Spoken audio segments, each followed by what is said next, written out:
At yan ang mga kabayan, yung nilagay natin kanina, yung mga abang para sa biga. So magkabilaan yan, nalagyan na rin namin lahat.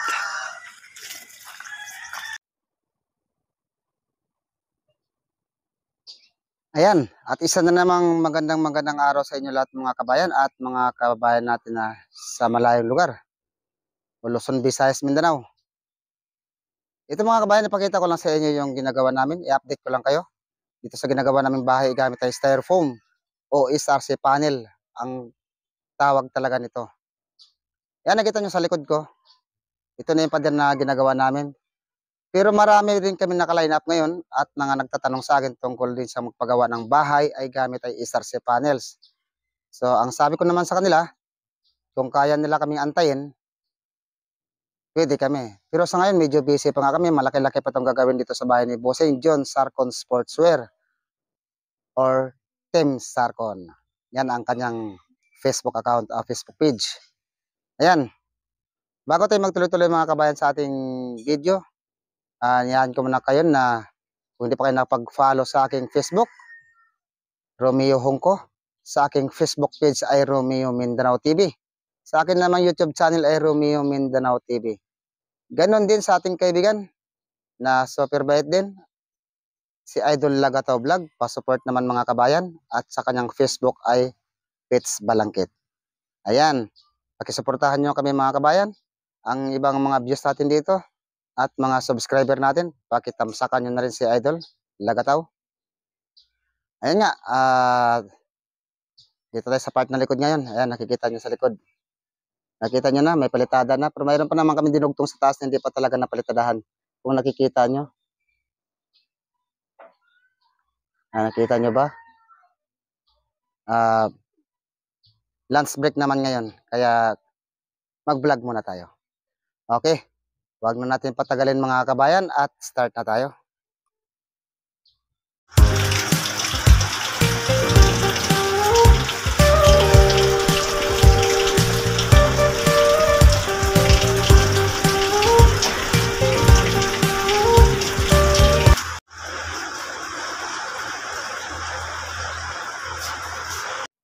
At ito nga, ipapakita ko lang sa inyo kung ano yung pamaraan namin pagdating naman sa abang ng bakal para sa biga.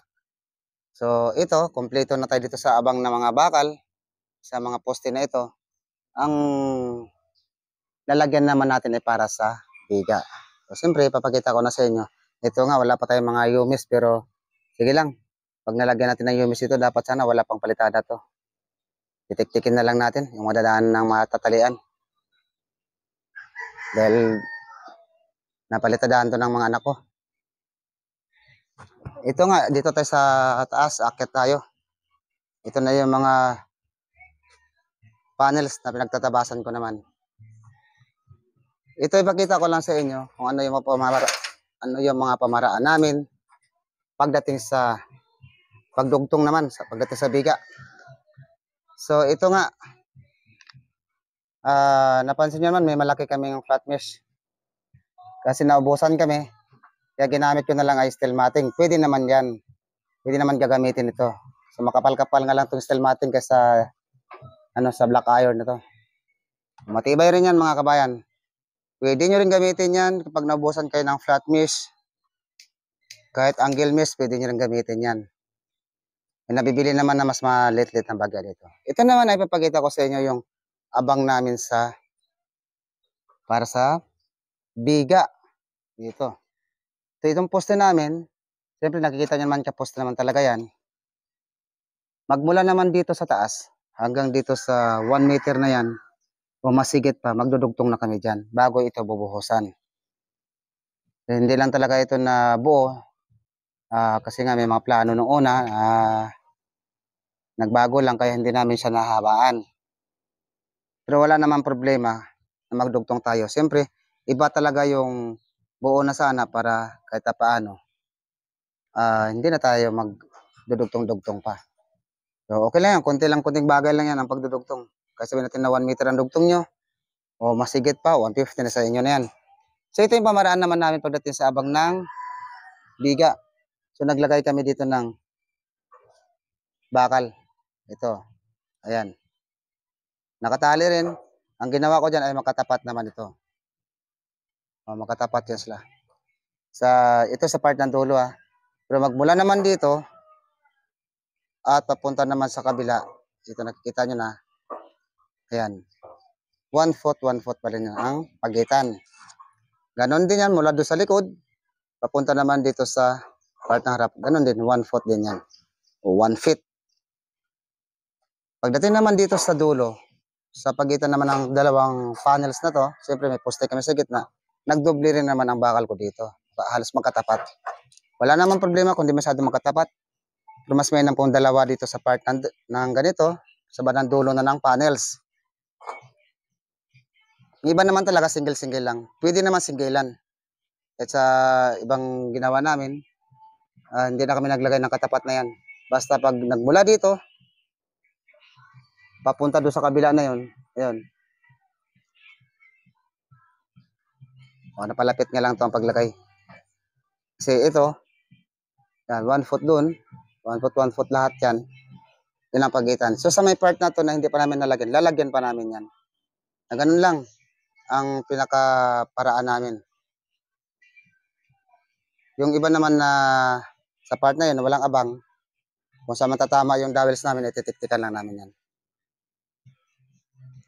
Ayan, ganun lang ka simple mga kabayan ang pamaraan namin.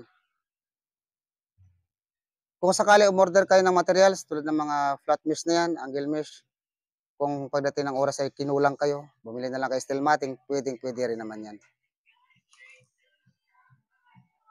Mas makapal nga itong steel matting nilagay namin eh.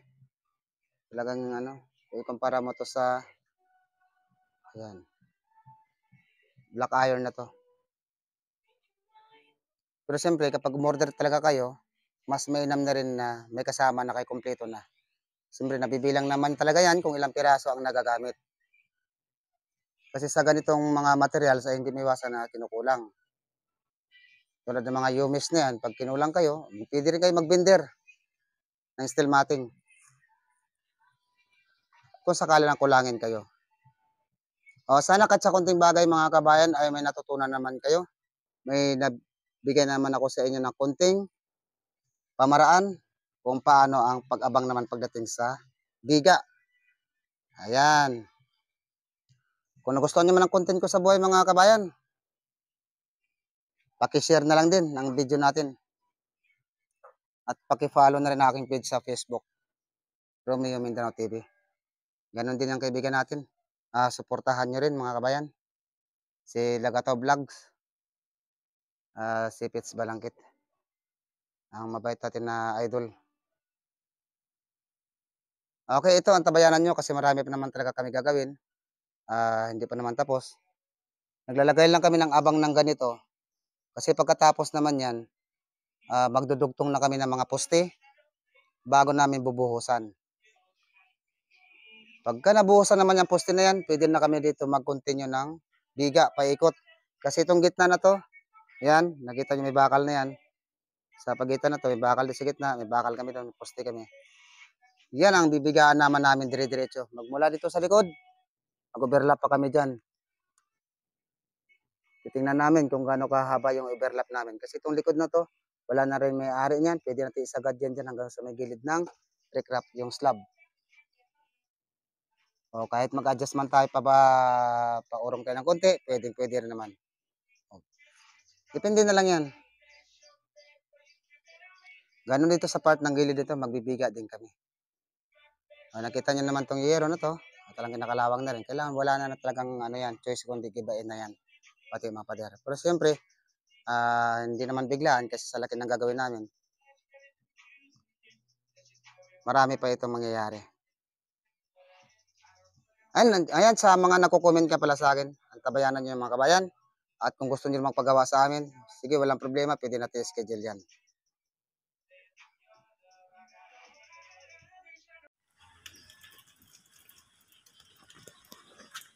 At yan ang mga kabayan, yung nilagay natin kanina.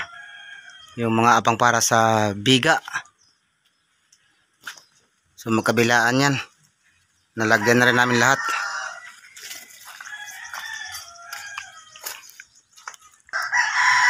Ayan, at dito nga tayo sa part ng taas. Nakita nyo naman, lahat yan magkabilaan. May mga dowels na tayo. Magwala doon sa likod, hanggang dito sa tagiliran. At ayan na nga mga kabayan, pinakita ko na sa inyo yung mga pamaraan namin pagdating sa mga dugtungan, pagdating naman sa mga bigayan. Wala rin naman nakaiba yan sa mga abang namin sa mga poste. Ganon din, 1 feet din ang pagitan yan, magkabilaan. Basta sundan nyo lang yung video namin, may matutunan kayo at makapagbigay kami sa inyo ng konting kaalaman. Ayun, sa interesado naman na matututo dyan, sundan nyo lang yung video namin sa YouTube, Romeo Mindanao TV. At sa Facebook naman ay napapanood nyo rin naman yan sa mga pinopost ko. Pero siyempre, kung gusto nyo talaga full video ay nasa YouTube ko na yan. Yan. Marami pang kaganapan dito. Marami pang gagawin. Ngayon, sa mga nagtatanong sa akin tungkol sa paggawa ng bahay, gamit ay SRC panel. Marami na ang nagtatanong. Siguro iba, mag-iipon pa yan para pagdating ng panahon ay magpagawa rin sila ng SRC panel. Siyempre, unang benepisyo talaga niyan ay upang laban sa lindol. Hindi lang naman ako nagsasabi niyan na ako lang kasi marami rin talaga mga vlogger, architect pa nga iba, engineer pa nga iba. Yan talaga ang benepisyo niya ng SRC panels. Siyempre, may stereo tayo sa gitna. Ang bahay nyo ay medyo ano lang yan, magsasayaw-sayaw lang ng bahagya yan. Walang babagsak sa inyo na makapal na palitada. Kung sakali man may makakrack man, normal lang yan sa palitada. Pero kung sabihin natin may babagsak, walang babagsak dito kasi una-una, halos 2 inches lang man talaga yan ang pagitan ng mga black iron na ito. Yan. Siyempre, kinukumpara lang naman natin to sa bahay na gamit ang hollow block. Kung bahay nyo naman ay kahoy, kung kawayan man, siyempre, safe ka naman padating sa lindol kasi una-una, wala naman talagang babagsak sa inyo mabigat. Conforme na lang kung mahina ang pagkagawa. Pero kung okay naman pagkagawa, wala namang problema yan. Ito kasi binabase lang namin to sa ibang materials na medyo mabigat. Meron naman ang tinatawag din dito sa mga pampader ay mga rain wall. Yun naman, mga parang precast na rin yun. Maraming materials para dyan. Matibay rin yun. Pagka maganda rin pagkagawa mo, siyempre yun talaga ay mabigat na materials. Kung yun ang gagamitin nyo naman, mga precast na yan, kailangan mula pa lang sa ilalim, matibay na yung mga pundasyon nyo. Ganon ang dapat gawin. Pero kung mahina naman ang pundasyon mo sa baba, tapos gagamit kayo ng medyo mabigat na material sa taas, ay hindi naman balance. Ang kailangan talaga sa isang bahay, matibay ang pundasyon. Habang pinataas mo naman ang bahay mo o building, kailangan nagre-reduce rin kayo ng bigat. Ganon yun. Sa mga materials. Kaya ito, una-una, light materials. Yan, isa pa yan. Kahit sabihin natin na ilang palapag pa itatayo nyo, basta kaya ng foundation nyo, walang problema. Kasi ang mabigat lang naman dito, ang slab, second floor. Pero sa pader, wala kaming pangamba. Pag SRC ang gagamitin mo. Pwede rin gawin second floor yan, pwede rin pang bubong, pwede rin pang kwarto, pwede rin sa division na pang CR. Okay. Sana kahit sa konting bagay mga kabayan, ay may nasishare na naman kami sa inyo na konting kaalaman at sana na pupulutan nyo ito ng aral. Masaya na rin kami at nasuportahan nyo ang aming content sa buhay.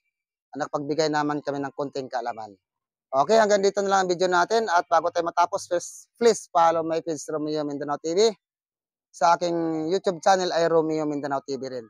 Sa aking Facebook account ay Romeo Hongko.